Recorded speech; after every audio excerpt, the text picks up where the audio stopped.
Russia had three goals. The first was to see if they could discredit Western democracy.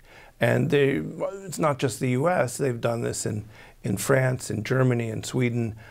This is a larger goal for them, to defend their own regime. The second was to see if they could affect the outcome of the election by creating false news, by changing how people think. And in that they were relatively successful. They're using the material hacked out of the DNC and then leaked.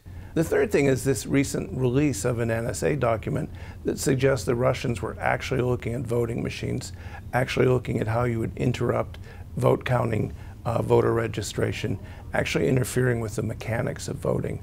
So they had three goals and they got two of them. It should be shocking, but it isn't, because the Russians are very skillful. They have tremendous capabilities, but they don't need to use them because our defenses are so bad.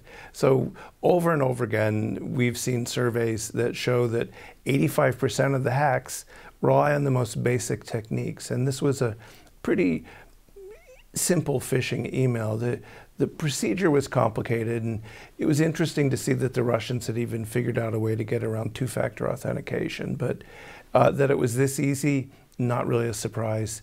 It's always too easy. You know, leaking goes back to Abraham Lincoln, so it's something that every president has to deal with. It's just part of politics in Washington. For the intelligence community, it's interesting to see, however, that so often it turns out to be a contractor. And the contractors, it was Snowden, it's been some others.